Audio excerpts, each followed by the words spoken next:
Ya semua mahasiswa zaman sekarang itu akan mengatakan Ba'alawi itu bagian dari suku-suku Arab yang ada di Yaman. Karena Iya. mereka sudah ratusan tahun ada di Yaman, kan begitu.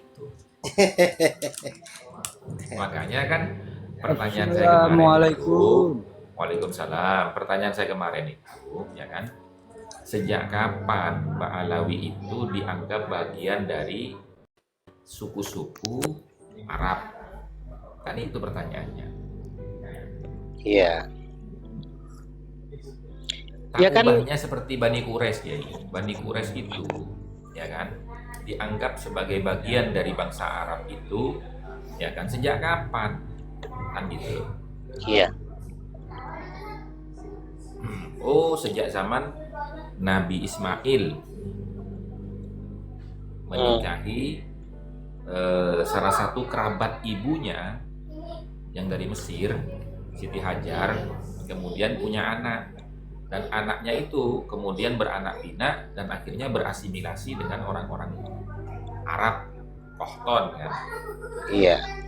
Tapi tetap karena leluhurnya bukan Arab, mereka dikatakan musta'ribah, bukan Musta'ribah. al-aribah. Iya. Gitu loh. Ya kan yang terlewati oleh sebagian anak-anak zaman sekarang, orang-orang zaman sekarang. Itu kan di situnya, Gus. Di 2 poin itu, musta'ribah dan a'ribah. Itu yang terlewati. Makanya kan begini Kiai, cara kita mendeteksinya itu ya. Cara kita mendeteksinya kan. Nah, Ba'alawi ini ya kan, dia itu masuk kategori Arab. Dia musta'ribah atau al-aribah. Gitu loh. Nah, kalau musta'ribah ya bukan, karena dia bukan Quraisy. Iya. Kalau al-aribah ya bukan, karena dia Bukan juga. Kohton. Iya, betul. Gitu loh. Kan begitu. Ya 2 poin itu yang terlewati oleh sejarawan-sejarawan masa kini, Gus. Itu loh. Iya, makanya kan informasi dari sejarawan itu harus terkonfirmasi dan tervalidasi oleh ulama-ulama nasab, kan gitu. Iya. Jadi kalau misalnya digeneralisir ketika orang-orang itu berada di wilayah Arab, ya, maka kemudian orang-orang yang di luar Arab ketika domisilinya ada di Arab, maka kemudian oleh orang sekarang itu dinamakan suku Arab gitu loh. Kebanyakan kan kayak gitu. Iya pastilah.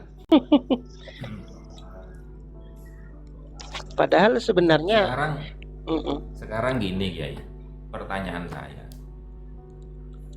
orang-orang Cina, bukan Cina ya, orang-orang Tionghoa, etnis Cina Tionghoa yang ada di Indonesia ini, apakah mereka tidak kita katakan bagian dari orang Indonesia? Iya. Iya kan? Iya betul. Iya. Gitu. Kalau berbicara syu'ub atau qabail, ya bukan pribumi kan begitu.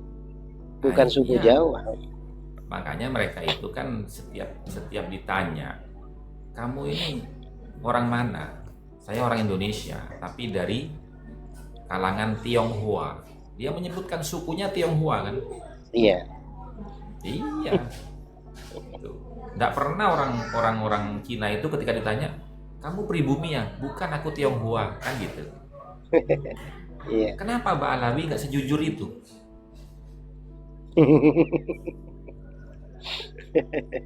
Ya karena mereka merasa sudah mempunyai Indonesia, Gus, dengan narasi-narasinya itu loh. Sehingga lambat laun dari pernyataan-pernyataan ngawur mereka ini kan semuanya sudah keluar. Dan inilah yang Iya. kemudian memicu kita untuk mempertanyakan gitu. Seandainya mereka ini jujur seperti dari kalangan saudara kita dari Tionghoa, mereka mengatakan seperti itu, kan kita tidak akan menanyakan lagi. Oh ya sudah jelas, ya kan? Sudah jelas bahwa saudara kita yang dari Tionghoa itu mengakui kalau mereka itu asal daripada daratan Cina daratan yang Tionghoa gitu. Nah sementara Ba'alawi ini selain mereka juga mengklaim dirinya adalah suku Arab, ya kan, atau orang Arab, juga mengakui sebagai dzurriyyah Nabi. Lalu kemudian ujungnya mengakui Indonesia adalah milik mereka. Nah, itu. Nah, itu kan yang dibahas di dalam kitabnya Keimat kan itu ya. Yang dibahas dalam kitabnya Keimat itu yang ya. Itu di halaman Monggo sebentar ya. munggah mawon Gus Aufar Murtaj.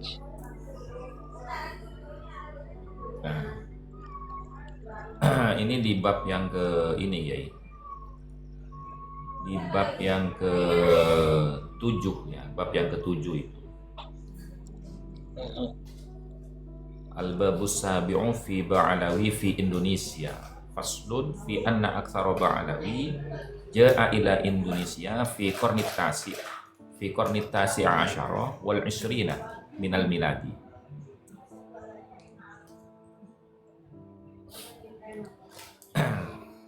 Nah, ini dia mengatakan begitu. Dan di sini bukan di bab ke-7 ya. Pasalnya ini. Nah, ini nih.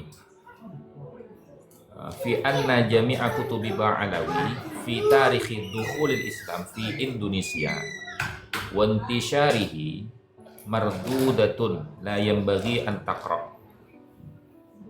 Itu judulnya, bahwasanya kitab-kitabnya Ba'alawi di dalam menceritakan sejarah masuknya Islam di Indonesia dan penyebarannya itu tertolak dan tidak layak untuk dibaca.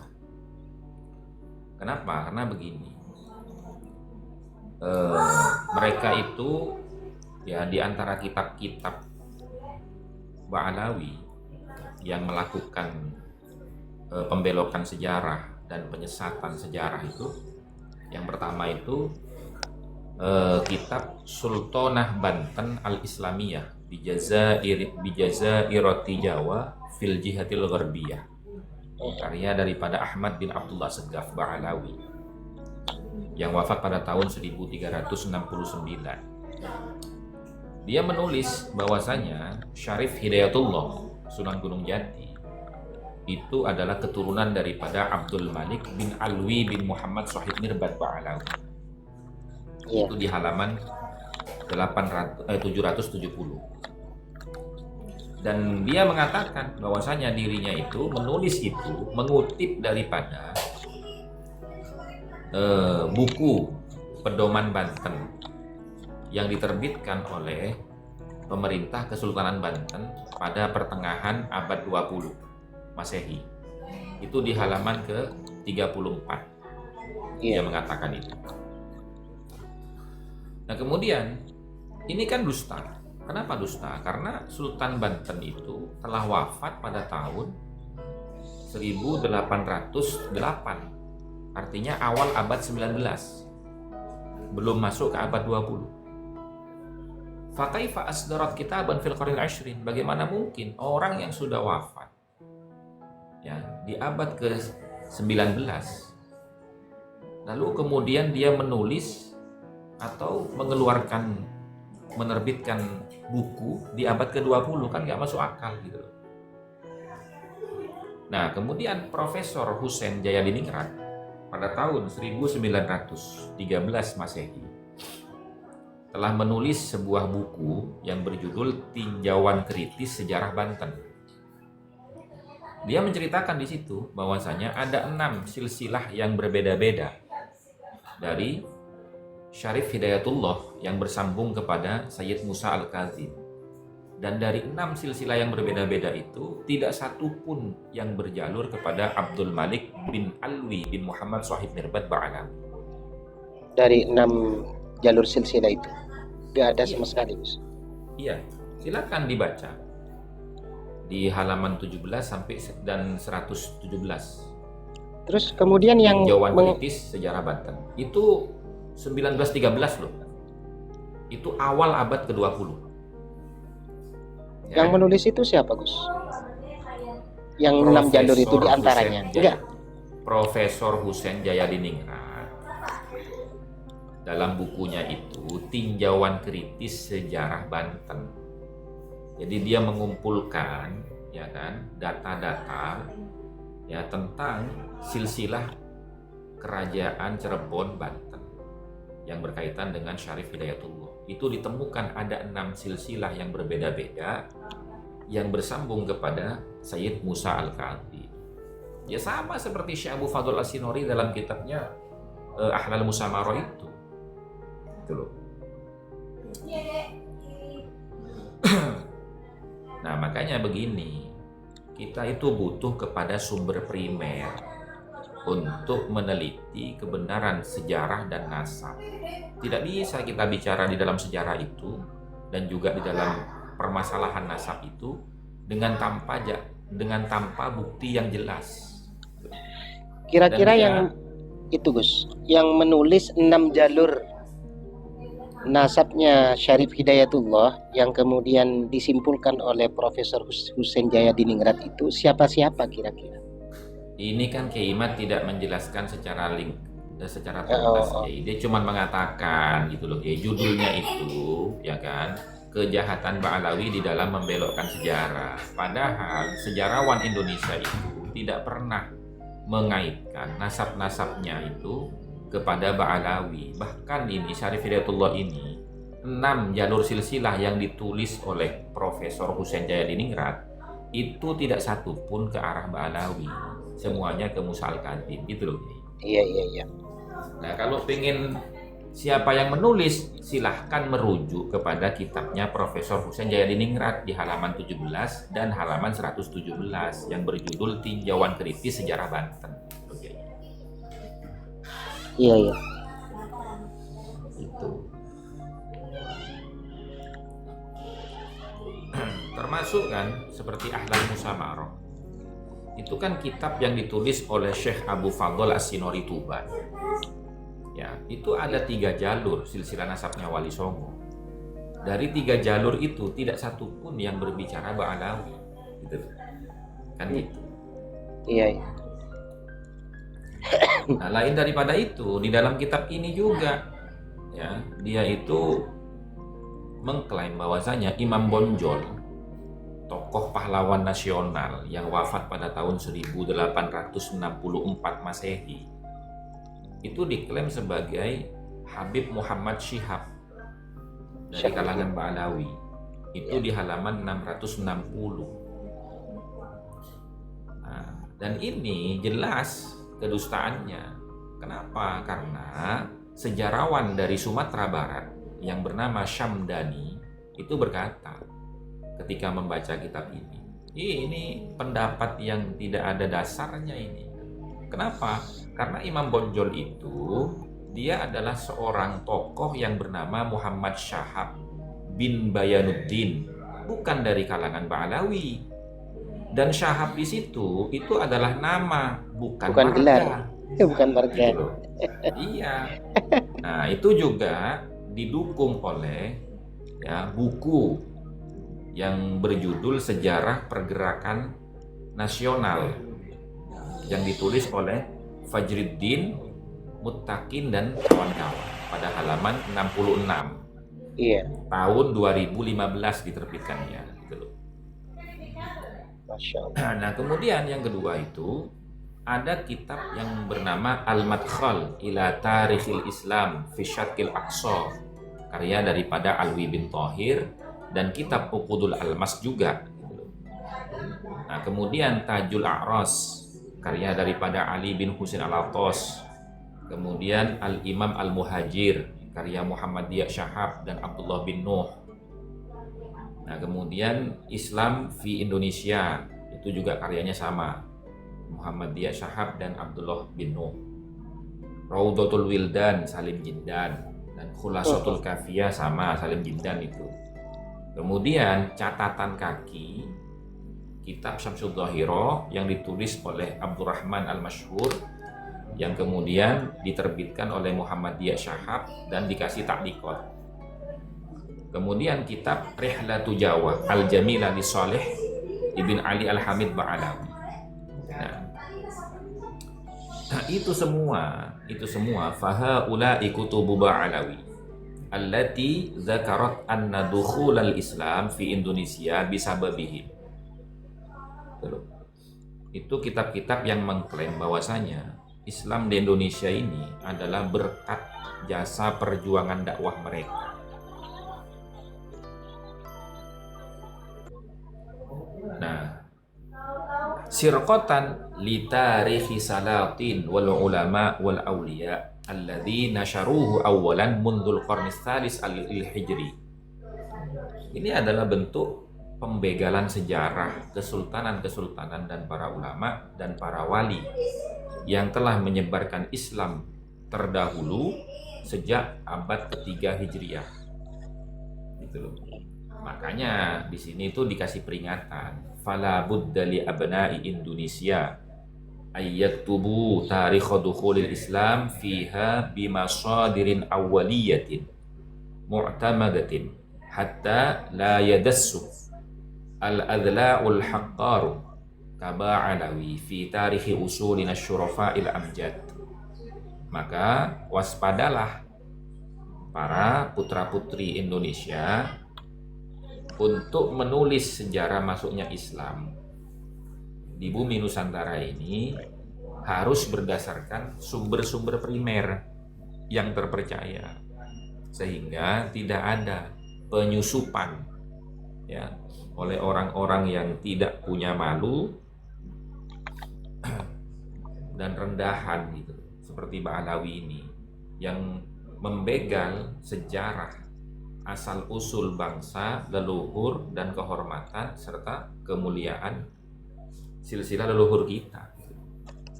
Gitu. Iya. Ya kalau mau dibantah silakan. Kalau ada yang mau membantah, buktikan ini sumber-sumbernya dari mana.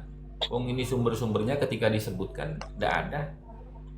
Contoh misalkan seperti tadi, katanya bersumber dari catatan Kesultanan Banten yang diterbitkan pada pertengahan abad 20. Padahal Kesultanan Banten itu ya itu sejak awal abad 19 itu sudah nggak ada. Gitu. Sultannya wafat. Gitu. Nah, kan itu Sultan Banten itu kan wafatnya itu pada tahun 1808 kan, 1808 Masehi. Sekaligus tidak ada itu kesultanan lagi itu. Diambil alih oleh Belanda. Nah, artinya karena sejarah ini ada Ratu Bagus ya. Setelah Banten itu dikuasai Belanda di tahun 1808 itu. Kemudian kan Belanda itu membuat Karesidenan Banten, lalu mengangkat orang yang bukan bagian dari keturunan Sultan Hasanuddin dan diberi gelar Tubagus. Betul. Itu fakta itu. Iya.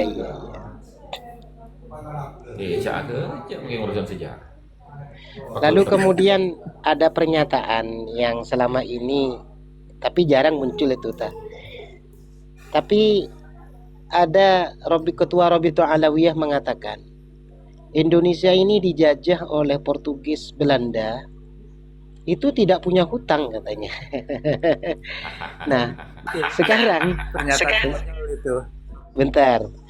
Nah, sekarang Indonesia ini banyak banget hutangnya dari presiden ke presiden, makin bertambah hutangnya.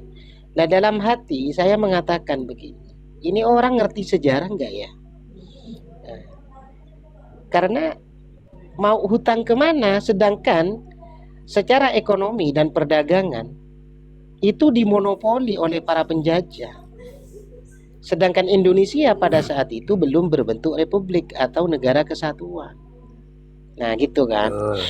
Jadi dulu itu mulai dari zaman Portugis sampai Belanda bahkan Jepang, ya kan? Itu kan mereka menjajah seluruh peredaran perekonomian Indonesia kan dipegang oleh mereka, dimonopoli oleh mereka dari berbagai aspek, ya kan? Intinya begini, kalau dia mengatakan dulu Indonesia ketika dijajah oleh Portugis dan Inggris atau Belanda tidak punya hutang. Sekarang Indonesia sudah merdeka, hutangnya banyak. Itu diketawakan orang banyak, ya. Kenapa? Karena yang dijajah oleh Belanda, oleh Inggris, oleh Portugis, Portugal dan lain sebagainya itu bukan Indonesia, bukan. Iya, Indonesia belum ada. belum ada, makanya. Yang dijajah itu adalah para kesultanan-kesultanan dan kerajaan-kerajaan yang tersebar di Nusantara. Iya, Ya, yang punya hutang ya pasti raja-raja, tapi tidak mungkin raja punya hutang. Kan gitu. itu melalui perjanjian-perjanjian sebenarnya. Tapi masalah hutang tidak ada hutang. Kesultanan Nusantara Iya, itu tidak punya hutang terhadap Belanda. Karena apa? Karena sejatinya mereka ini adalah penjajah untuk merebut Bukan, perekonomian. Yai. Bukan begitu, ya. Maksudnya kan begini, ya. Indonesia ini kan punya hutang kepada Bank Dunia, IMF kan. Pertanyaan saya, sejak kapan IMF itu berdiri? Gitu loh. nah itu maksudnya itu. IMF Bank Dunia pun gitu. Belum ada waktu itu. Ya iya. Itu lah makanya. Ya, iya. Iya, saya jadi tertawa. Orang ini ngerti sejarah nggak sih?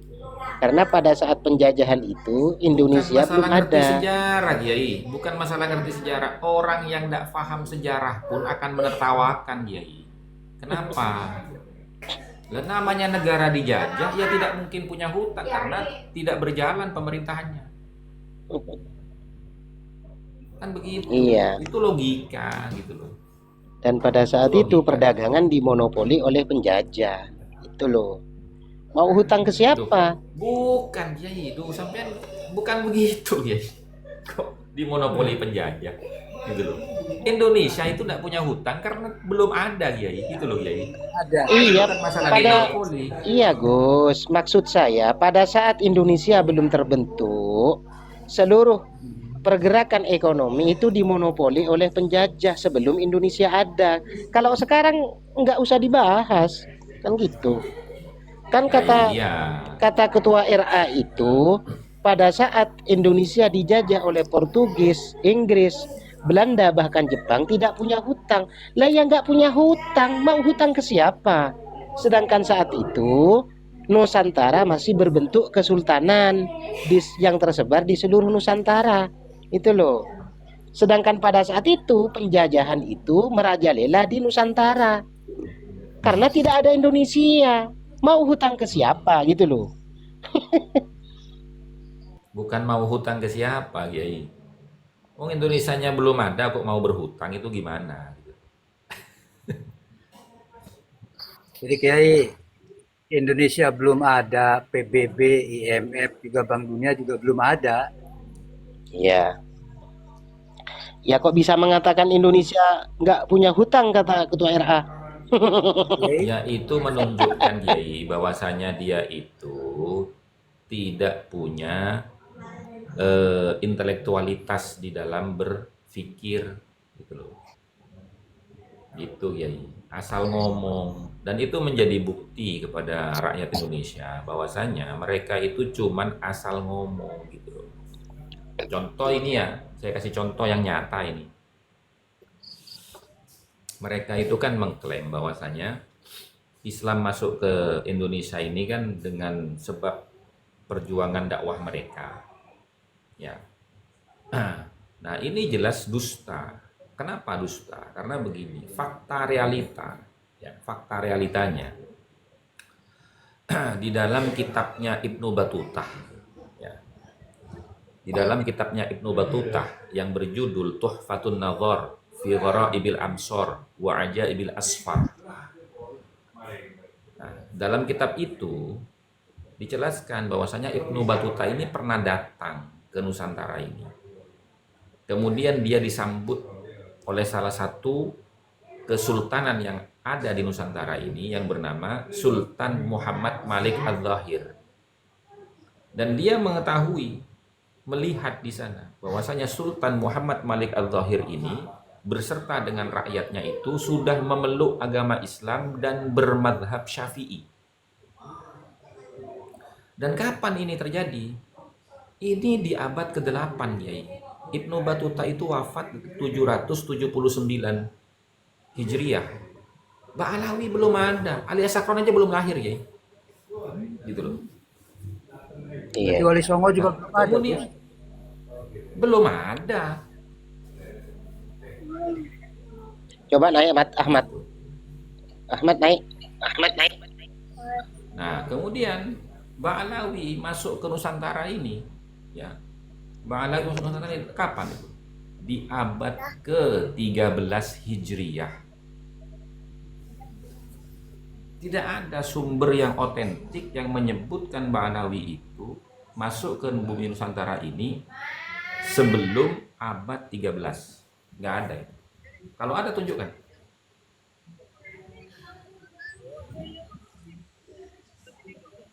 Ini ada tamu Gus di bawah Gus. Disapa dulu Gus. Iya. Kiai Apih dari Cianjur itu. Assalamualaikum. Waalaikumsalam. Waalaikumsalam, Kiai. Sehat, Kiai. Alhamdulillah berkah. Gimana Gus? Sehat? Semua sehat? Alhamdulillah. Sehat semua, Kiai. Alhamdulillah. Sehat. Alhamdulillah. Berkah, berkah, berkah. Nggak Tawalerna. sehat cuma satu, Kiai. Ini tugas nggak kelar-kelar ini, Kiai. Capek saya. Ngapa? Perjuangan namanya juga. Iya. Tapi efeknya udah Jadi, banyak. jadi kemarin itu, Kiai, ketika saya bersama jenengan itu ya di pagi hari itu, mungkin karena saya terlalu ngantuk dan capek memaksakan diri untuk menyelesaikan tulisan ini dengan segera itu, saya ternyata lupa nggak nge-save, Kiai. Masya Allah. Hilang, Kiai. Akhirnya ya untungnya hilang cuma separuh, nulis lagi, Kiai. Alah. Astagfirullahaladzim. Ya mudah-mudahan jadi amal soleh. Amin, amin, amin. Insya Allah. Gitu. Harusnya selesai pas istirahat saya gitu, Kiai. Bulan madu. Fokusnya bagus. Harus punya istri dulu. Mulai ya ini. Mulai ya ini. Gue tanya yang di atas tuh. Assalamualaikum. Waalaikumsalam warahmatullahi wabarakatuh. Nah, ini dia keturunan Sultan Syarif Hidayatullah dari Nyi Ong Tin ini. Bang Sitrun. Alumni Tarim juga ini.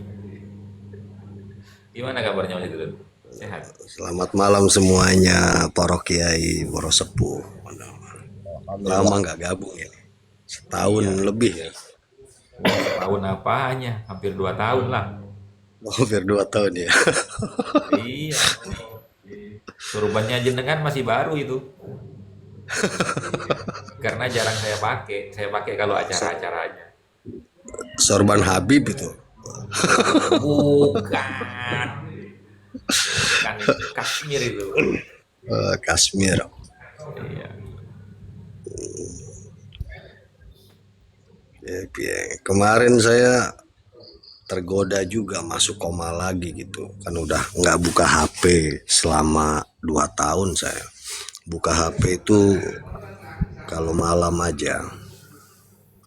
Terus ada komal di sebelah itu habaib semua itu, balawi semua. Saya masuk, cuman nyimak aja. Nggak taunya salah satu di antara mereka bilang, oh ada Sitrun itu, dia naikkan itu, naikkan itu, naikkan. Biar ngomong dia di atas katanya. Iya, iya, iya. Saya dinaikkan. Terus mereka bilang, Trun ngomong Trun, ngomong. Ya saya ngomong lah, ya kan.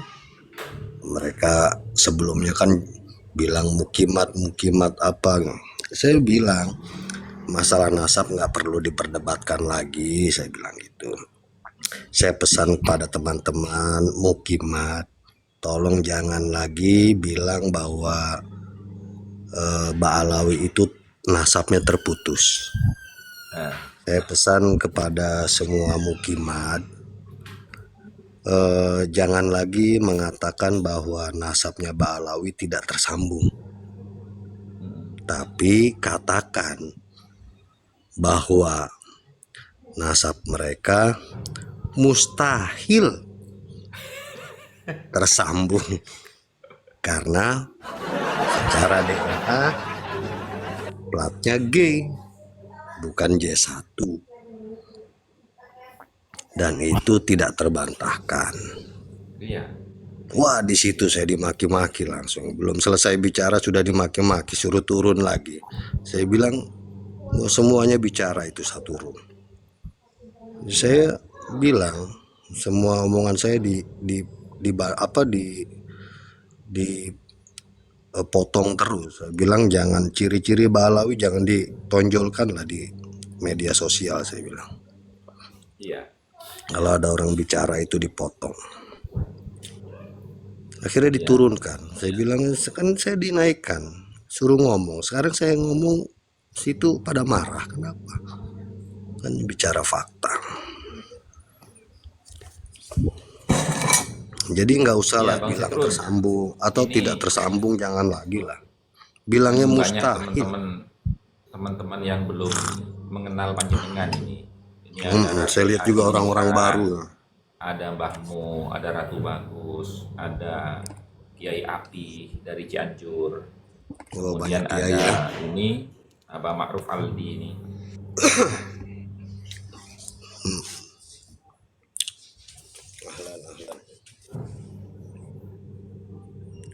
Salam kenal buat semuanya. Salam kenal kembali. Ini Salam anu sehat. Kiai, beliau ini adalah zuriyahnya Syarif Hidayatullah Sunan Gunung Jati dari Nyi Ong Tin. Makanya kayak Cina wajahnya. Ya Cina. Ini kalau masuk Komal dibilang Oten saya. Beliau ini pecinta mobil Citroen, makanya namanya Citroen. Oke. Domisili Jawa Barat ya? Ya Cirebon lah, Iya. Cirebon. Cirebon. Ya, tapi di Jakarta juga ada beliau tempatnya. Iya. Masya Allah. Kok absen selama 2 tahun kemana ya? Lagi semedi dulu saya. Oh, lagi uzlah.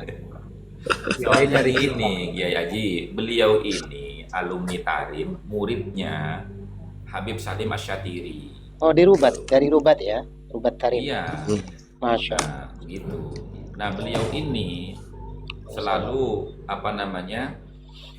menyampaikan bahwasanya guru saya itu nggak pernah mengandalkan nasab, itu nggak pernah. Selama saya di sana, bahkan kalau ada orang bicara nasab di hadapan guru saya langsung dikatakan asyaraf minal ilm gitu. Begitu ya, Ustaz ya. Kemuliaan itu ilmu gitu. Gitu. Nah, beliau ini juga banyak dikenal oleh para Ba'alawi. Ya khususnya di Jabodetabek gitu loh. Gitu. Iya. Yang Khususnya yang kloter pertama, kedua, ketiga itu. Yang sejaman. Sama Mondok Diaman ya. jadi Ya, kalau yang begitu Ustadz Citron ini termasuk salah satu muridnya dari Sultanul Ulama ya? Iya. Monggo naik Kiai Habib. Ya kan gelarnya Habib Salim Asyatiri kan Sultanul Ulama Iya. di kalangan Ba'alawi. Iya. Saya belum pernah dengar malah. Oh, itu Nah, di sini masyhur. Di sini itu kalau diceritakan itu beliau dikatakan Sultanul Ulama. Jadi menggantikan Izzuddin Abdus Salam. Gitu. Kalau saya sering dengarnya malah gelarnya cuman Allamah. Iya. Allah. Kalau di Itu sini- Allamah. Kalau di sini masyhur syuhrah wal istifadah bila qabi Sultanul Ulama Habib Salim Asyatiri, Habib Salim bin Abdullah Asyatiri. Itu dari seluruh habaib dan muhibbin menggelari beliau itu Sultanul Ulama. Jadi Bang Sitrun biar kenal juga ini Raden Haji Diningrat ini. Beliau ini adalah presidennya Muhibbin ini. Karena beliau satu-satunya beliau ini yang pernah menggandeng Habib Umar langsung. Berapa kali? Jadi beliau ini memiliki kenangan indah di masa lalu. Amilun ketawa di bawah tuh. Lah memang faktanya begitu. Saya aja yang di sana aja belum pernah cium tangan aja belum pernah sama Habib Umar itu. Oh, saya bolak-balik. Saya pertama kali musafahah Karena sama waktu itu Habib. kan belum jadi beliau ya, Mas Hitrun ya. Waktu sampai masih mondok sana kan belum jadi. Belum, kan? belum itu belum. Darul Kayaknya belum. Mustafa itu. Darul Mustafa sudah, tapi Iya, masih kecil. Tidak ada. Masih kecil. Di tahun 2004 itu saya di Ambunten Sumeneb itu pertama kali musafahah sama Habib Umar. Nah, lalu kemudian di Ketapang, Surabaya, Ketapang Besar, dekat Ampel, di Ampel. Yang kedua. Yang ketiga di mana lagi ya? Di Jakarta kalau nggak salah. Terus kemudian di Martapura, Kalimantan Selatan. Sering saya itu ikut rihlahnya Habib Umar. Makanya para mukibin yang bocil-bocil tuh jangan sok-sokan tahu lah tentang Habib ini. Itulah. Karena apa ya? Semua perkataan daripada Habib baik yang alim ataupun yang bodoh semuanya sudah terpatri di dalam memori saya. Makanya saya banyak referensi kalau masalah narasi-narasi daripada habaib itu. Saya ketawa aja dengan muhibin yang sekarang ini.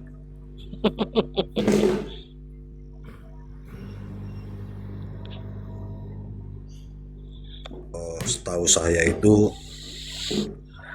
Habib Salim pun sendiri itu nggak srek dengan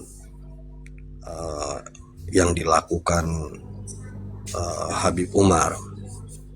Karena Habib Salim pernah bilang waktu rohah gitu, bilang, untuk apa kamu ceramah ke sana, ke kampung sana, ke daerah sana, ke puncak gunung sana ceramah untuk apa katanya. Lebih baik kamu ajarkan duduk di satu tempat, ajarkan fikih orang setempat gitu loh. Bagaimana cara sholat mereka, bagaimana cara wudhu yang benar, sholat yang benar gitu loh. Ajarkan fikihnya, bagaimana itu terangkan tentang haid, karena nggak banyak orang tahu tentang haid. Habib Salim begitu, nggak usah ceramah sana-sana, cukup duduk di satu kampung, ajarkan fikih pada orang-orang setempat. Itu, wah pemikirannya kok sama saya nih gitu loh. Dalam hati saya, karena kan saya lihat di kampung saya nih kebanyakan ya, kalau di Jakarta nih kan ibu-ibu nih pengajian di sono di musola Anu gitu. Terus pengajian di musola Anu, saya pernah nanya sama Bu Haji, itu pengajian di sana ngaji apa? Yasinan. Terus udah. Terus ngaji di sono ngaji apa? Sama, yasinan juga. Paling kalau ada ustadzah ceramah, udah. Sayang banget saya bilang. Kenapa enggak waktunya berkumpul mereka itu diajarkan fikih supaya enggak banyak ikhtilaf, enggak banyak perdebatan, ya kan? Iya. Takbiratul ihram itu angkat tangan apa enggak? Wudhu itu harus air yang ngocor apa enggak? Gitu loh. Kan yang hal-hal kecil itu yang ya kayak ibu saya kan gitu, mati listrik, kerannya nggak hidup, nggak wudhu. Iya. Pakai gayung bilangnya kata Ustadz nggak boleh.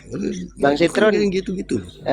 Bang Sitrun, saya mau nanya, di sekitar Hadramut, umumnya di negara Yaman, itu masih banyak kan orang-orang awam untuk mengerti agama, ya kan? Kenapa kalau memang Habib Umar itu memang betul-betul derajatnya punya makom wali, kenapa tidak melestarikan di negara Yaman itu sendiri untuk kemudian masuk ke manhaj Ahlus Sunnah wal Jamaah yang benar? Kenapa justru beliau ini wirawiri Indonesia tiap tahun, bahkan hampir setahun 2 kali terkadang dulu waktu masih lancar-lancarnya tuh. Lalu kemudian apa yang dikatakan mereka ini ulama-ulama khos Hadramut seperti Habib Kazim Assegaf, Habib Ali Al-Jufri. Kenapa kok Indonesia itu menjadi incaran pertama seakan-akan mereka enak banget gitu loh di Indonesia, sampai keliling-keliling ke seluruh daerah gitu, dengan didanai oleh Habib Habib siapa tuh, Bucek siapa tuh, Habib Ute Jakarta. Nah, kan bocoran rahasianya itu kan memang rehlah Habib Umar dan Habib-Habib yang lain itu kan pendanaan terbesarnya Habib Ute itu benar nggak itu? Nah, itu saya kurang tahu. Oh, Kalau masalah orang awam di sana masih banyak sekali, apalagi iya. itu setelah perang saudara itu tahun 98, Mhm, orang utara itu sudah banyak masuk ke daerah selatan. iya, Orang utara berdagang baju, dagang gat, iya. tahu gat ya, Mhm. mau dimakan Daud yang di orang Yaman kan, mau sampean ke Yaman kan pipinya pada melembung semua itu. Iya. Dulu saya juga sering makan itu tiap hari dulu waktu tinggal di utara. Iya, Itu iya, masih Itu banyak. fungsinya apa? Tapi Habib Daun Umar daun kenapa? daun ngegat ya. Hah? Daun ngegat itu fungsinya apa itu? Daun gat, daun gat itu fungsinya apa ya? Sebagai doping lah. Jadi lebih naset gitu loh. Bahkan bahkan begini Katanya ya, sih lebih naset gitu. Bang Citron, begini kalau saya boleh analogikan dan apa namanya membandingkan ya. Ini asumsi dan narasi saya ini. Padahal kalau berbicara masalah hak atau yang paling berhak ulama-ulama yang kemudian rihlah berdakwah ke Indonesia itu yang pertama adalah ulama-ulama Hijaz, terutama ulama Haramain. Contoh seperti Hadratil Marhum Syekh Ismail bin Zain Al-Yamani, kemudian terus diteruskan oleh Syekh Muhammad bin Ismail. Nah, kemudian dari Kairo Mesir. Karena apa? Karena mayoritas di negara kita Indonesia ini apa namanya marja atau rujukan keilmuan, sanad keilmuan itu ke Haramain dan ke Mesir. Gitu loh. Tapi sepengetahuan saya sejak mulai dari saya kecil, Syekh Ismail itu hanya berapa kali loh sowan ke Indonesia, hadir ke Indonesia untuk kemudian bersilaturahim terhadap Khirijil Haramain, ya kan? Kemudian Abuya Said Muhammad bin Alwi Al-Maliki Al-Hasni. Nah, itu berapa kali aja itu. Artinya tidak sesering ulama-ulama dari kalangan Habib yang kemudian dari Hadramut tersebut, baik dari Rubat ataupun dari Darul Mustafa atau dari Sihir. Itu yang Habib dari Sihir itu yang mirip sama Abdul Qadir Ba'bud itu mirip banget itu. Nah, jadi dulu ya ketika saya apa namanya masih gandrung-gandrungnya terhadap mereka ini, hampir semuanya tahu nama-nama mereka ini. Yang khos, yang ikut-ikutan, ya itu loh. Saya tahu. Itu. Apalagi Habib Salim Asy-Syatiri. Karena apa waktu itu ya Masya Allah kan? Karena apa? Karena Sultanul Ulama. Gitu loh. Brandingnya tuh begitu. Habib Umar datang itu kan setelah tahun 2001 lah. Kloter pertama pulang. Jadi pelajar Indonesia yang ditarim pulang ke Indonesia. Nah, mulai dari situ Habib Umar itu sering ke Indonesia atas undangan pelajar Indonesia yang di habaib-habaib yang di Indonesia kan. Sebelumnya kan nggak pernah. Iya, itu kan atas rekomendasi dari almarhum Habib Anis Solo, kemudian didukung oleh Habib Hasan bin Ahmad Baharun Dalwa. Ya, Baharun. Diminta oleh beliau-beliau ini agar Habib Umar itu datang ke Indonesia untuk kemudian menyambung lagi hubungan kekeluargaan antara Hadramut atau Yaman dengan Indonesia. Yang saya tahu seperti itu. Maka kemudian di atas tahun 2000 sampai 2004 2005, nah mulai itu Habib Umar sering rehlah ke Indonesia.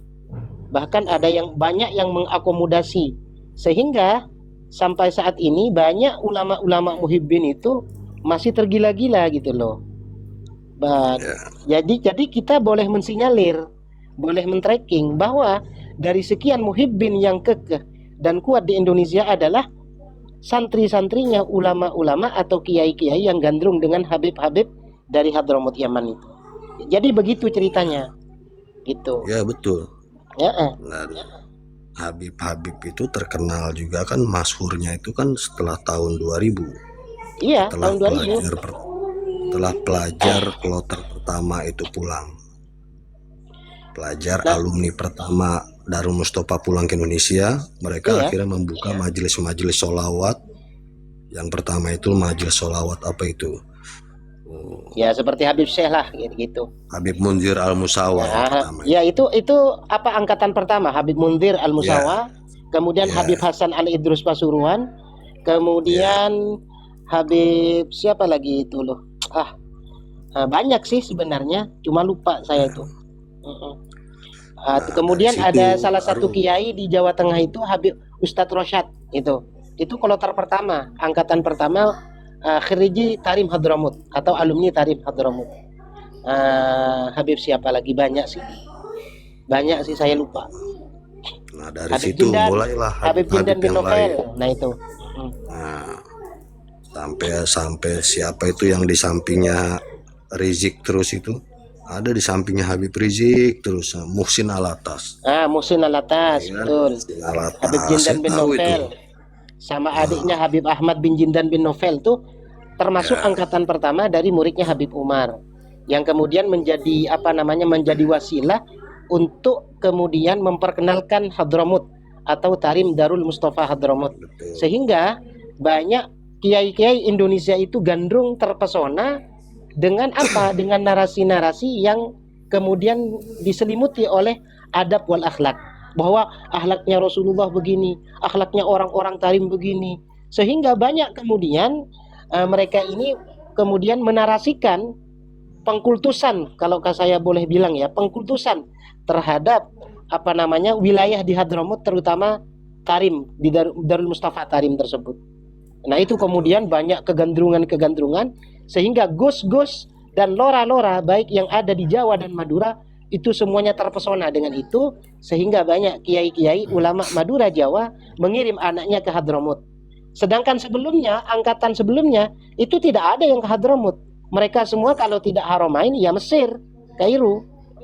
Nah, seperti itu. Makanya banyak ulama-ulama alim di Indonesia ini, kalau generasi pertengahan itu Khirijil Haramain. Baik itu dari santrinya Sayyid Muhammad bin Alwi bin Abbas Al-Maliki, atau santrinya Syekh Ismail bin Zain Al-Yamani atau Syekh Hasan Masad. Kemudian banyak lagi ulama-ulama Haramain yang masyhur di dalam berbagai disiplin keilmuan yang alim-alim itu. Nah, sekarang yang terjadi adalah pendegradasian terhadap generasi selanjutnya. Banyak yang keluar dari Haramain pindah ke Hadramut.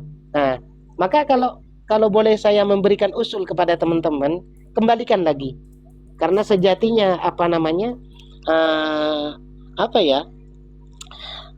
keilmuan itu ada di Haramain gitu loh. Karena ulama-ulama Nusantara dulu tuh belajar dan ngajar di Haramain, bukan di Hadramut. Seperti itu. Ya. Jadi kalau saya boleh, ini penilaian saya ya, pribadi. Jangan percaya orang yang pulang dari Tarim itu dia berilmu. Sekalipun pakai imamah 12 tingkat gitu, 20 tingkat imamahnya di kepalanya gitu kan. Pakai jubah yang kalau kena angin udah kayak Superman gitu. Iya. Wah, seakan-akan dia alim gitu. Jangan. Apakah benar Bang Kitron bahwa makom seseorang itu tergantung dari lipatan imamah itu? Itu ada sebagian loh mengatakan seperti itu. Entah Bukan. itu dari kalangan Alawi sendiri ataupun Makanya saya muhibbin mau jelaskan santri-santri. di sini. Silakan. Mau jelaskan. Jadi imamah itu di sana ada 2 perguruan, Darul Mustafa dan Rubat Tarim. Darul Mustafa Habib Umar, Rubat Tarim Habib Salim, Habib Hasan Asyatiri. Untuk yang Habib Umar, Darul Mustafa semua pakai imamah, jubah. ya. Tapi ingat, nggak semuanya pintar, bahkan jauh dari pintar. Terus yang Habib Salim, nggak ada yang pakai imamah. Walaupun pulang ke Indonesia hanya pakai kupluk aja, nggak ada yang pakai imamah, nggak ada yang berani. Karena Habib Salim pernah, salah satu teman kita di Rubat, Al-Hamid itu, namanya dari bangsa Al-Hamid itu. Dia senang baca kitab khurafat itu. kalau kalau baca kitab khurafat itu ceritanya ke saya itu. Dia pakai imamah. Habib Saleh, Habib Hasan lagi roha. Dilihat, itu langsung tongkatnya itu anu kepalanya itu. Wah, kenapa? Ente sombong gitu. Ilmu kamu seperti apa pakai imamah? Berani pakai imamah, ilmunya udah setinggi apa? Gitu loh. Makanya Habib Hasan itu pun nggak berimamah. Habib Hasan itu hanya berkopiah, terus hanya diudeng gitu aja, set gitu loh. Nggak bertumpuk-tumpuk imamahnya ke atas. Iya. Gitu loh. Nah di situ nggak ada anak Rubat itu yang pakai imamah tuh nggak ada. Hanya anak Darul Mustafa. Nah Beda ciri khasnya. lalu yang di Rubat, setahu saya di Rubat ya, Darul Mustafa mungkin yang nggak beda jauh. Yang di Rubat, yang pinter itu yang dari Jawa, Ahwal, dari pesantren-pesantren Jawa. Ada namanya Muhaimin dari Banten. Itu anak kiai siapa saya lupa. Ada namanya Ubaidillah. Ada namanya, saya banyak lupa itu. Pokoknya dari Jawa itu yang pinter-pinter itu. Yang bisa baca kitab atau ngaji. Semua dari pesantren Jawa yang ahwal, bukan habaib. Yang habaib yang di sana, yang datang di sana. No, Beda nggak ada kualitas ya. ilmunya. Beda Nggak usah kualitas baca ya. kitab, baca Quran pun koplak-kaplek wis.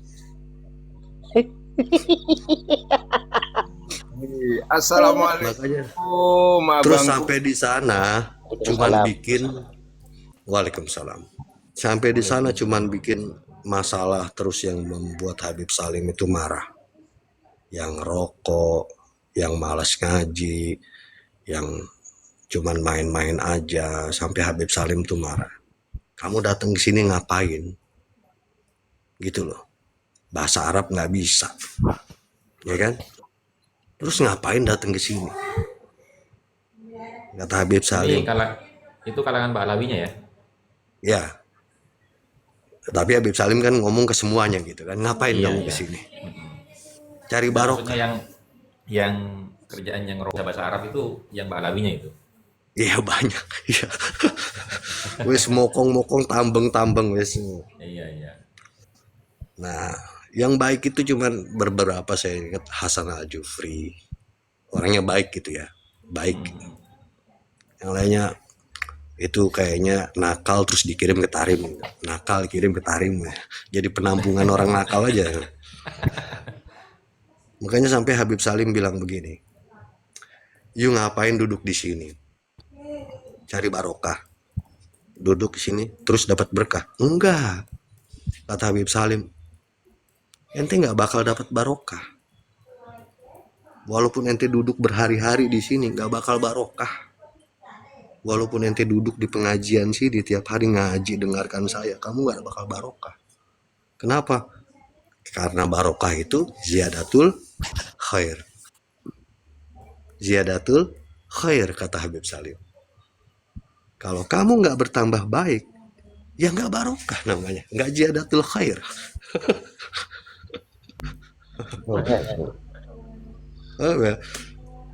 Jadi mereka ke sana nggak bisa bahasa Arab. Akhirnya dibikin halakoh kecil bahasa Arab.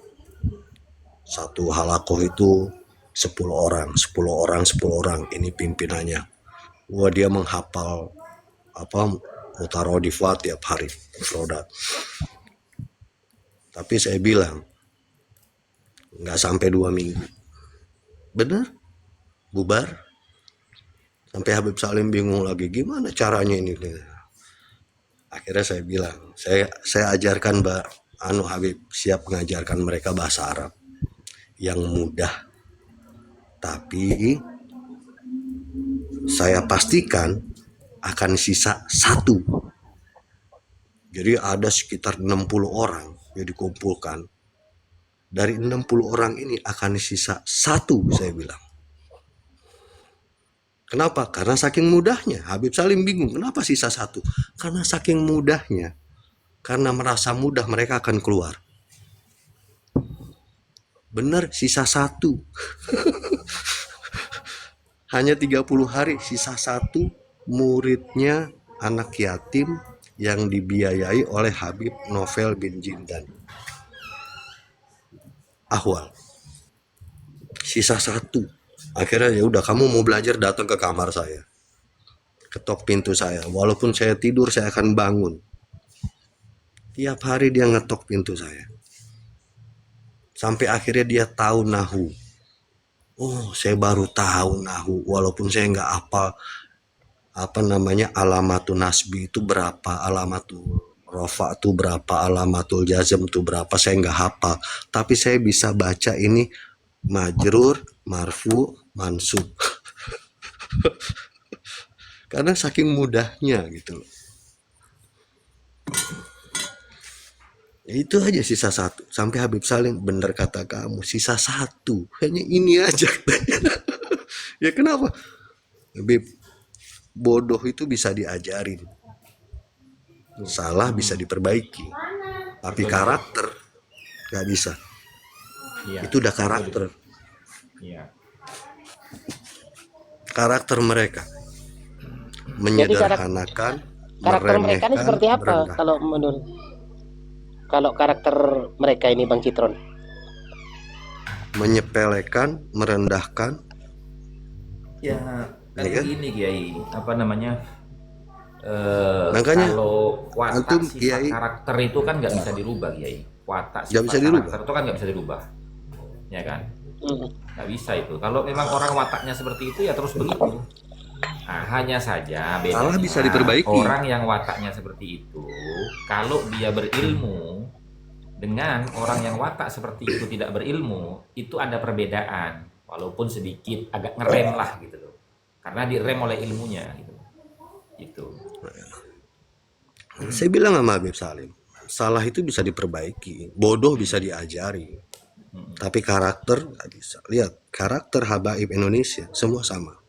Genetika, gen. Dari cara bicara sama, dari cara cerita sama, Iya. cara merendahkan orang sama, Sawaun cara alaihim. menghina sama. Saya puas dibully sama mereka, saya puas. Tiap hari saya dibully sama mereka. Saya dibilang Wahabi, saya dibilang Syiah, ya kan? Puas tiap hari. Makanya saya bilang, saya NU sedikit Wahabi agak Syiah, saya bilang. Kenapa? Karena saya pakai gamisnya yang lain putih, saya pakai gamis hitam. Kenapa? Karena nggak punya uang. Nah, itu di Babul Yaman, di Son'a, ada Babul Yaman, kota tua Yaman. Itu orang jual gamis-gamis kan. Nah, yang gamis putih itu kan gombrong semua, gede-gede. Ada gamis yang hitam ini yang pas sama saya. Saya pakai. Murah lagi kan gitu loh. Cuman 150 real. Berapa tahun di Rubat? Antum berapa tahun di Rubat? Pakai Saya lahjah di Rubat. Yaman ini. Pakai lahjah Yaman ini. Di Rubat itu 2 tahun atau 3 tahun gitu. Terus saya pindah ke utara. Utara itu kemana? Saya ke utara, ke kedutaan, tinggal dengan orang kedutaan. Akhirnya karena saya udah bilang waktu itu ngobrol-ngobrol sama Ali Habsyi Kuitang yang sekarang memimpin Kuitang itu, dia nanya, Kus, ente pulang ke Indonesia ngapain? Aneh bisnis, aneh bilang, aneh bisnis. Aneh balik nanya, ente pulang ke Indonesia ngapain? Aneh nerusin Kuitang. Wah, ente nerusin ente, ya anda nerusin abah aneh. Wah, maaf Be,